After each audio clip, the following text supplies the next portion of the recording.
Olá, pessoal. Hoje nós vamos falar de um tema bastante interessante, que é sobre Gaia, a Mãe Terra. Muito bem. As histórias da criação mais antiga da mitologia grega, elas contam como Gaia foi criada a partir do nada. Gaia é a Terra, ou melhor, a Mãe Terra, né? Gaia era fértil e deu à luz às montanhas, deu à luz ao mar, o céu. O deus Urano tornou-se seu marido e juntos eles foram os pais dos titãs, uma raça pré-olímpica que governava a Grécia nos primeiros tempos. Esses titãs eram muito mais primitivos que os seus descendentes, mas entre eles havia um que era chamado de Cronos, ou melhor, Saturno, que sucederia seu pai. Como já foi falado, Urano se torna um tirano. Aterrorizava os cíclopes, monstruosas, cria da sua união, obviamente, com Gaia, com a Terra. A Mãe Terra não suportava ver seus filhos maltratados daquela maneira e implorou a Cronos que lhe ajudasse a dar um fim à tirania de Urano. Né? Bom, então vamos lá. Saturno, armado com uma foice, cortou fora os genitais de Urano e os atirou ao mar, removendo assim qualquer poder gerador de Urano. Foi aclamado por seus irmãos e irmãs e tornou-se o novo governante. Urano governava com desenvoltura e dizem que permaneceu no posto por mais ou menos 1000 anos, casado com a sua irmã Reia. Certo dia, profetizou-se que Saturno seria derrubado por um dos seus próprios rebentos, assim como ele próprio destronara o seu pai. Bom, temeroso, e para evitar que isso ocorresse, obviamente, começou a engolir cada filho que Reia lhe dava. Reia, como Gaia, indignou-se porque ele tirava os seus filhos e também arquitetou um plano para pôr um fim a essa desgraça. Quando Zeus, ou Júpiter, nascera, foi rapidamente escondido em uma caverna no Monte Ida e substituído por uma pedra. Então, ao receber o recém-nascido envolto em panos, né, Saturno rapidamente o engoliu, sem perceber que era uma pedra e não um bebê. Júpiter fora criado em paz e em prosperidade e acabou por derrubar Cronos. A mesma profecia de que um filho o derrubaria foi feita também a Zeus Júpiter. Essa linhagem de pais destronados por seus filhos é um modelo básico de civilização da forma como existiu na Terra por milhares de anos. Uma dinastia ou nação governa, talvez até por séculos, até que a maré mude e os novos governantes invadam e uma nova ordem passe a dominar. Normalmente, isso acontece através da guerra, porque quem tem mais armas, maiores exércitos, mais tesouros, ou seja, o maior poder. E a luta continua. Porém, e se Gaia, a Terra, se erguesse novamente e dissesse a seus filhos, como dissera aos cíclopes: estou cansada de ver o modo como vocês estão sendo tratados, meus filhos. Vocês poderiam me ajudar a fazer algo quanto a isso? É exatamente o que ela vem dizendo nesses últimos anos do milênio, que precedem a essa era de Aquário, ou como profetizaram alguns, os 2000 anos de paz. Não vamos nos esquecer de que Gaia e Urano, que é a Mãe Terra e o Pai Céu, eram originalmente companheiros. Urano é um planeta associado a Aquário, e Gaia recentemente voltou à vida graças a uma teoria conhecida como hipótese de Gaia. Essa hipótese de Gaia, desenvolvida pelo biólogo James Lovelock, sustenta que o nosso planeta é um organismo vivo e que cada ato individual sobre a Terra está ligado a ele e tem consequências diretas para todas as outras partes do planeta. Esse biólogo, né, um dos filhos de Gaia, fala por ela a seus outros filhos sobre a necessidade da sua própria preservação. E é interessante notar que as ciências físicas são regidas por Saturno. Então, biólogos como Lovelock, que são filhos desse novo mundo industrial, que faz parte de Urano também. O nascimento da Revolução Industrial coincidiu com a descoberta do planeta Urano em 1781, levando-nos à era da tecnologia e da indústria que caracteriza a nossa vida na Terra nos últimos 200 anos.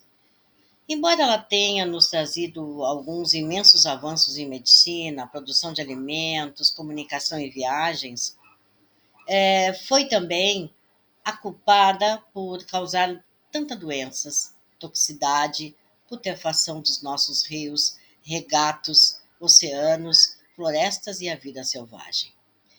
Tudo o que vai e volta.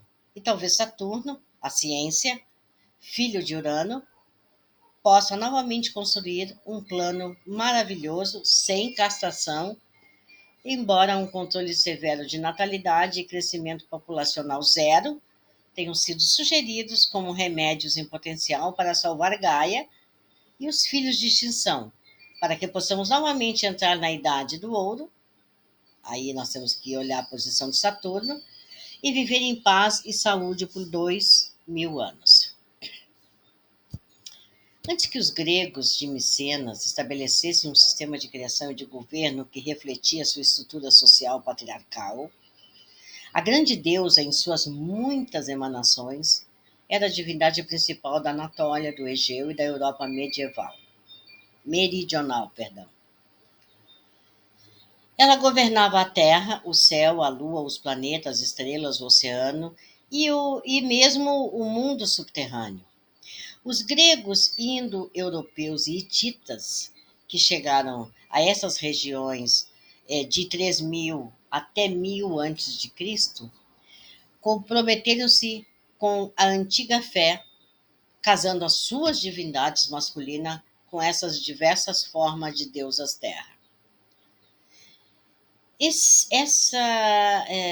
Digamos assim, esse exceder dos valores matriarcais pelos deuses patriarcais desenvolveu-se lentamente no período micênico, atingiu o seu auge na Grécia clássica e durante o Império Romano estava ainda mais forte. Já a nossa bela e amiga Igreja Cristã, que conquistou Roma, adotou o conceito judaico de Deus Pai. Embora a Igreja medieval louvasse Maria como a Sagrada Virgem Mãe. A ênfase na Mãe de Deus começou por volta do ano 1000 depois de Cristo, quando a Era de Peixes atingiu o seu meio e passou da polaridade pisciana, que representa o filho moribundo, à virginiana, ou o modo oposto, que seria, no caso, esse modo oposto à divindade mãe. Muitos junguianos veem esse culto mariano como simplesmente a mais recente encarnação da devoção à deusa dos antigos. No Egito havia um grande equilíbrio entre as divindades masculinas e femininas que regiam o reino, mas os babilônios eram decididamente patriarcais, como ficou evidente na impetuosa descida de Nergal ao mundo subterrâneo para usurpar o reino escuro da rainha. Aí nós temos que ver a relação desse mito com Marte e Plutão. A história do Gênesis mostra um Deus Pai que põe a culpa pela queda do homem em uma mulher e numa serpente. Essa serpente mítica, ligada em rituais de vida, de cura, de morte e de renascimento. Embora o conceito matriarcal mais antigo tenha permanecido intacto como uma espécie de corrente subterrânea, a serpente representa o papel da redentora no gnosticismo e na cabala. A antiga deusa, a Mãe Terra, foi enterrada no fundo desses elementos do qual recebe o nome. Essa é Gaia, a Terra. Bom, temos assim poucas informações sobre a forma como o mundo era governado durante a era da deusa, e ainda há muito que aprender sobre essa época da história humana em nosso planeta. Alguns estudiosos afirmam que reis sagrados, representando o filho e o amante da deusa, eram sacrificados durante festivais agrícolas, enquanto outros historiadores citam indícios arqueológicos que apontam que não existiam armas feitas especialmente para matar, mas que havia objetos que retratavam uma sociedade agrária e pacífica. Muitos objetos na arte neolítica são figurinhas arredondadas com grandes seios e barrigas, como mulheres grávidas, e celebrando e honrando o milagre da vida. Nós, habitantes de uma era patriarcal, vemos o céu como masculino e a terra como mãe. Mas os povos do Neolítico, adoradores da Mãe Terra, muito provavelmente também viram a grande mãe no céu personificada como lua. Os primeiros povos da Europa, eles reconheciam uma dualidade masculino e feminino como o poder governante do universo. A grande deusa e o deus cornífero eram as únicas divindades verdadeiras. Esse deus cornífero sobreviveu no período celta como Cernunnos, né, denegrido pelos cristãos como o deus das bruxas. Esse deus representa a unidade com toda a natureza. Ele é o senhor da floresta e a mãe terra juntos, eles compõem e são necessários para toda uma estrutura. A Gaia, ou terra, é a unidade com a natureza. Se um signo, se há um signo, né, que honre Gaia em sua mais gloriosa forma, esse é Touro, né? Uma regência sugerida. A polaridade natural de Urano, que é o Pai Céu, é sua mãe e amante Gaia, a Terra. Céu e Terra formam uma das dualidades mais básicas. O I Ching, ele começa com Xian, o céu, e Kun, a Terra. Como Deus do céu, Urano, ele relaciona-se naturalmente com o conhecimento intelectual, cerebral, daí a ligação desse planeta com a invenção científica e a tecnologia. Mas Urano é também o planeta da inspiração. Mesmo os cientistas acreditam naquele momento mágico em que uma ideia simplesmente ela emerge sem nenhuma lógica para apoiá-la.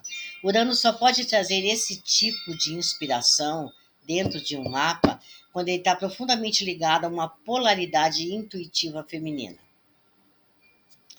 A ciência não pode funcionar propriamente sem valores sentimentais para controlá-la, vamos dizer assim. Sem Gaia, a era de Aquário, tão aclamada, regida por Urano, ela poderia se tornar um exercício frio e cerebral da tecnologia, retratado em muitos filmes turísticos como um mundo que é concentrado em laboratórios, sem árvores, sem natureza, né? Já estamos também bastante conscientes dessa possibilidade, aí ela surge como um desagradável espectro sobre o futuro da humanidade nesse sentido. Seria de se esperar, então, que a hipótese Gaia tenha surgido agora, quando precisamos tanto dela? Apenas através de uma consciência de Gaia, a ciência aquariana pode curar e não destruir o planeta. Segundo uma perspectiva mística, Gaia é o polo feminino natural e necessário, né? Nessa composição, trabalhando para isso, né? Aparentemente, A inclinação é trazer a vida na Terra de volta ao equilíbrio. Mas, como no nascimento de qualquer nova ordem, há sempre alguma resistência de último minuto.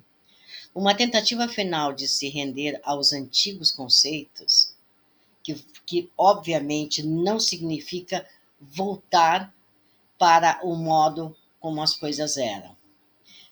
Certamente chegamos longe demais para isso, né? E isso não significa que as mulheres terão a soberania sobre os homens ou que os homens serão supremos governantes das mulheres. Gaia criou com Urano e as lendas Hopi da criação também postulam uma unidade reativa da Terra e do céu. Foi assim que a regeneração sempre ocorreu nesse planeta, através do homem e da mulher unidos. Embora agora tenhamos que lidar com fenômenos como bebês e muita experiência de laboratório, né? E não devemos nos surpreender se novos métodos continuarem a serem desenvolvidos. Mesmo assim, a menos que o conjunto genético humano esteja irremediavelmente infectado por doenças, como resultado de viver nos ambientes que criamos, como representado até num filme, eu acho que da Margaret Atwood, chamado Handmaids, né?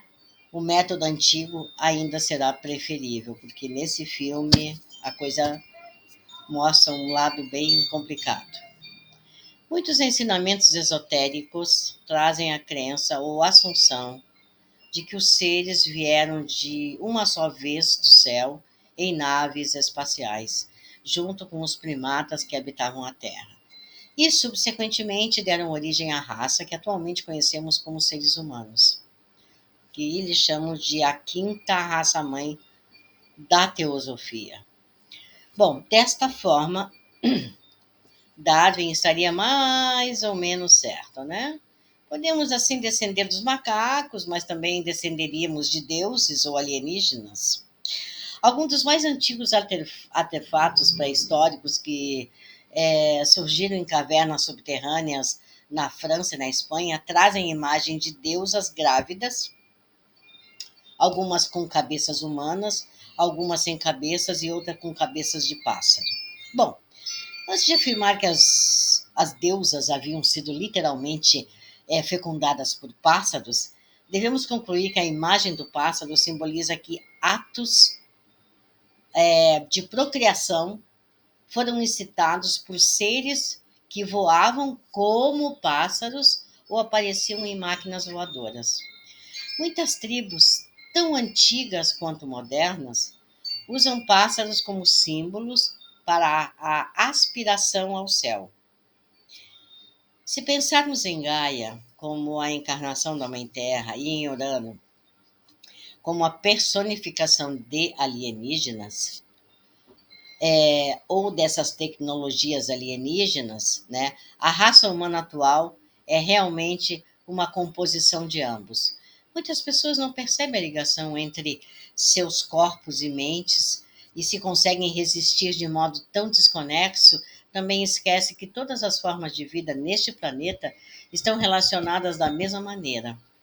Assim, se fôssemos atribuir um significado para a Terra como arquétipo planetário no céu e em nosso mapa astrológico, nós poderíamos resumi-lo como segue, né? Uma coleção de veias, de artérias, de músculos, de membros, nervos e células que constroem o corpo humano e que trabalham juntos como uma equipe para criar um organismo saudável e vital. Ou, no caso do macrocosmo, os oceanos, as florestas, os desertos, as montanhas, rios e geleiras, que constroem no nosso mundo, assim como as numerosas espécies que habitam a Terra, permitindo a essas partes trabalharem juntas para criar um planeta saudável e vital. Quando a Terra é colocada no mapa astrológico, a sua posição é sempre de 180 graus em relação ao Sol. Assim, um Sol em Áries, sempre terá a Terra em Libra. Muitos astrólogos acreditam que esse ponto de polaridade é a nossa metade ausente. As 6 polaridades dessa roda zodiacal, dessa roda astrológica, constituem um todo. Cada signo é como um lado de uma moeda que, com o seu lado ou signo oposto, cria a totalidade do ser. Assim, um Áries não apenas é atraído por Libra, como necessita daquilo também que Libra tem a oferecer para se completar. Devemos também lembrar que o Sol e Urano, os dois planetas polarizados com Gaia, são considerados planetas muito fortes nas suas polarizações um com o outro, né, nessa mandala astrológica, por suas regências sobre esses opostos, né, Leão e Aquário. Eles têm essa forte polaridade porque o Sol rege Leão e Urano rege Aquário. Bom, e uma vez que a Terra e o Sol estão localizados em lugares opostos, ambos os pontos são cruciais para a integração do eu. Finalmente, no sistema esotérico de astrologia, Sagitário é regido pela Terra. Olha só. Se podemos chegar ao céu, precisamos da Terra para fazê-lo. Vimos o quanto o Sol é vital no processo de cura, ou seja, como Apolo foi dotado para as artes da medicina e da cura. E certamente o Sol, como indicador da vitalidade e energia, tem muita relação com a saúde e o bem-estar de um indivíduo. Mas isso é apenas uma parte do quadro. Ao serem tomados como polaridade, a equipe Sol e Terra e os aspectos que formam para com os outros planetas podem identificar áreas muito específicas da saúde ou doença de um sistema. Se o planeta Saturno no mapa está oposto ao Sol, somos levados a pensar na melancolia, na frieza e na severidade de Saturno, impedindo a capacidade natural do Sol brilhar. Mas devemos também pensar na conjunção de Saturno com o planeta Terra e como o uso dessa conjunção pode realmente ajudar no processo da cura. Vejamos como essa polaridade Sol e Terra atuaria na interpretação de um mapa. Vamos usar a polaridade Touro-Escorpião como exemplo. Ambos os signos têm a ver com riqueza e sexualidade.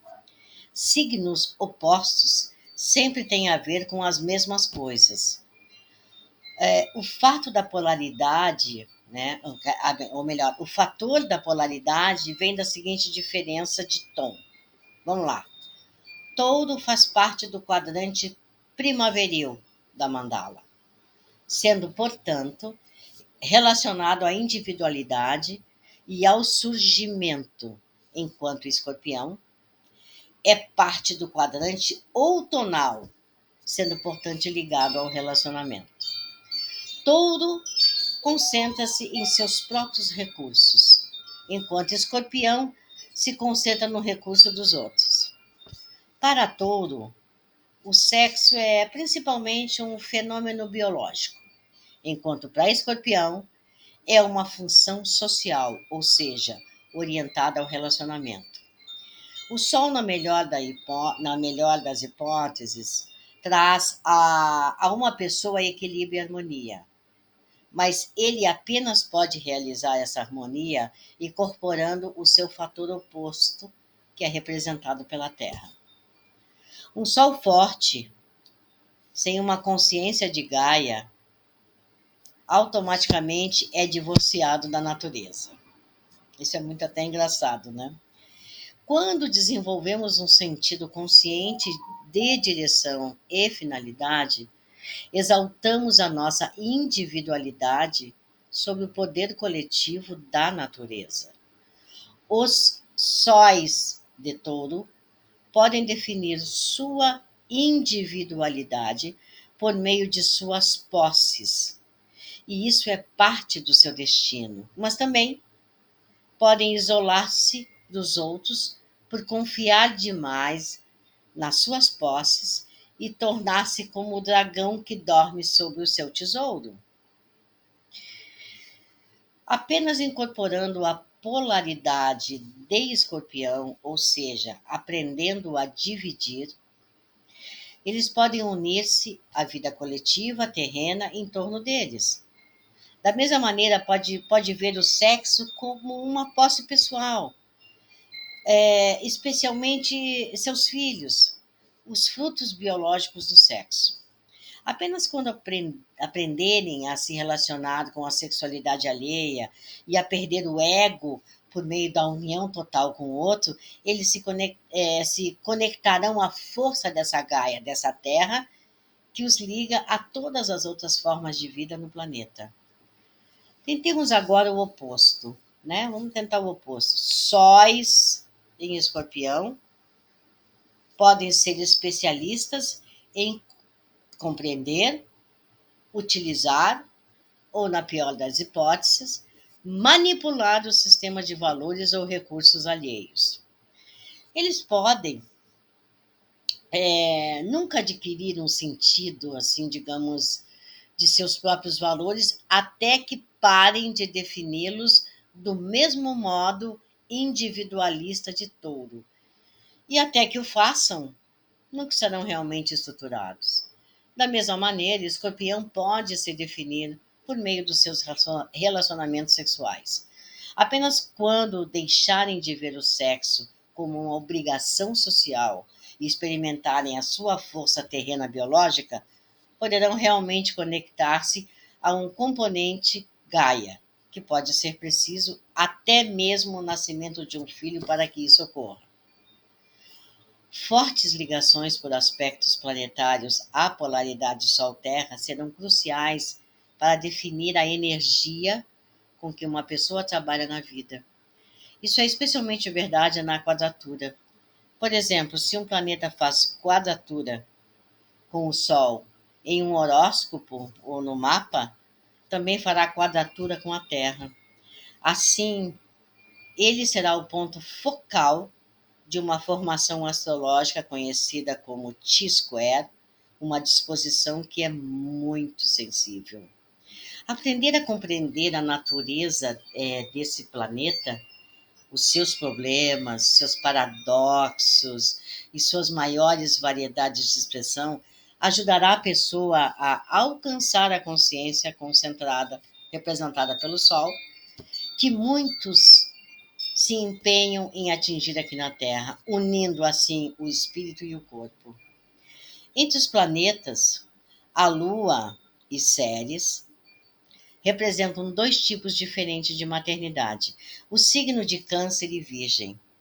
Esses dois, associados a esses planetas, também representam modos diferentes de instinto maternal. Mas há uma outra forma de maternidade inata em nosso ser: é Gaia, a polaridade do Sol. Assim como o Sol, em nosso mapa, é uma forma do Pai, o Pai radiante, né? Aquele símbolo do Pai criativo, espiritual, a Terra, que é a sua polaridade, seria a Mãe radiante, interior, espiritual. Se fôssemos atribuir uma regência astrológica para a Terra, a sugestão seria uma regência de Touro e uma exaltação em Capricórnio. A regência de Touro é óbvia, mas por que Capricórnio em exaltação? Por que ela fica exaltada? Por que em Capricórnio? Porque Capricórnio, o signo regido é Saturno. Quem rege Capricórnio é Saturno. É associado à administração da Terra. Não devemos esquecer que Saturno, Cronos, filho de Gaia, salvou os filhos dela da tirania de Urano. Finalmente, em 1988, quando Saturno e Urano fizeram sua conjunção a 0 grau de Capricórnio, o mundo estava concentrado na recém-surgida hipótese Gaia e a corrida para salvar o planeta de nossa própria falta de visão estava em plena aceleração. Naquele mesmo ano, pela primeira vez, a personalidade do ano da revista Time não foi uma pessoa, foi o planeta Terra. Até a próxima. Obrigada.